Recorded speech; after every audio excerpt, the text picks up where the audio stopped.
ദൈവത്തിൻ്റെ അതിപരിശുദ്ധ നാമം മഹത്വപ്പെടുമാറാകട്ടെ. നമ്മളിന്ന് വായിക്കുന്നത് വിശുദ്ധ ലൂക്കോസിൻ്റെ സുവിശേഷം 9-ാം അധ്യായം 32-ാം തിരുവചനം. നിദ്ര വിവശരായിരുന്നിട്ടും പത്രോസും കൂടെയുള്ളവരും ഉണർന്നിരുന്നു. അവർ അവൻ്റെ മഹത്വം ദർശിച്ചു. അവനോടുകൂടി നിന്ന ഇരുവരെയും കണ്ടു. പരിശുദ്ധ തൃത്വേക ദൈവത്തിന് സ്തുതി. യേശുവിൻ്റെ, ദൈവത്തിൽ നിന്നും വന്ന ദൈവപുത്രൻ്റെ സ്വർഗത്തിൽ നിന്നുമുള്ള മഹത്വം നഗ്ന നേത്രങ്ങൾ കൊണ്ട് കാണുവാൻ സാധിച്ച 3 സാധാരണ മനുഷ്യർ. അവർക്ക് മല കയറി വന്നതിൻ്റെ ക്ഷീണവും നിദ്രാഭാരവും ഉണ്ടായിട്ടും അവരുടെ ഉറക്കമെല്ലാം പമ്പ കടക്കുന്ന ആ ദൈവിക ചൈതന്യത്തിൻ്റെ മുൻപിൽ മുട്ടുകൾ മടക്കി കൈകൾ കൂപ്പി ആരാധനാ വിവശരായി നിൽക്കുന്ന സമയം, വീണ്ടും വീണ്ടും കാണുവാൻ ആഗ്രഹിക്കുന്ന സ്വർഗത്തിൻ്റെ കാഴ്ച. അവർ മാറി മാറി നോക്കുകയാണ്. നടുവിൽ നിൽക്കുന്ന തങ്ങളുടെ കൂടെ ഇത്രയും നേരം നടന്ന് മല കയറി വന്ന തങ്ങളുടെ ഗുരുവായ യേശുവിനെയും അവൻ്റെ കൂടെ വലവും ഇടവുമായി നിൽക്കുന്ന എന്നോ മരിച്ച് ഈ ലോകത്തിൽ നിന്നും മാറ്റപ്പെട്ട മോശയെയും ഏലിയാവിനെയും.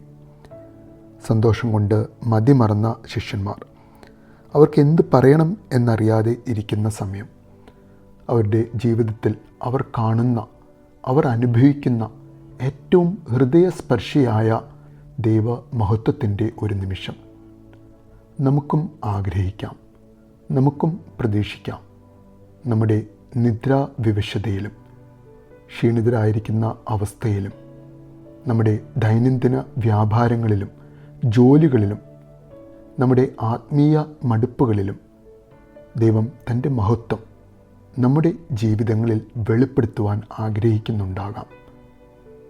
എന്നാൽ ആ ആഗ്രഹം നമ്മുടെ ജീവിതത്തിൽ സാധ്യമാക്കി തീർക്കുവാൻ നമ്മെ തന്നെ ഉണർത്തി ദൈവത്തിൻ്റെ മഹത്വം നമ്മുടെ ജീവിതത്തിലും ദൃശ്യമാകുവാൻ, നാം അത് അനുഭവിക്കുവാൻ ആത്മീയമായ ഉണർവോടുകൂടി പ്രാർത്ഥനയിലെ അലസതയെ ദൂരത്ത് നിർത്തി, എത്ര തിരക്കേറിയ ജീവിത സാഹചര്യങ്ങളിലൂടെ കടന്നു പോകുന്നവരാണെങ്കിലും, എത്ര തന്നെ ജീവിതത്തിൻ്റെ പ്രശ്നങ്ങളിലൂടെയും പ്രയാസങ്ങളിലൂടെയും കടന്നു പോകുന്നവരാണെങ്കിലും, നമ്മുടെ കണ്ണുകളെ ഉയർത്തി നമ്മുടെ മനസ്സിനെ, നമ്മുടെ ആത്മാവിനെ ഉണർത്തി ദൈവത്തിൻ്റെ മഹത്വം ദർശിക്കുവാൻ, ദൈവം ഏഴകളായ നമ്മുടെ ജീവിതത്തിൽ ഇടപെടുവാൻ, ആ നല്ല സമയത്തിനായി നമുക്കും ആഗ്രഹിക്കാം, പ്രാർത്ഥിക്കാം.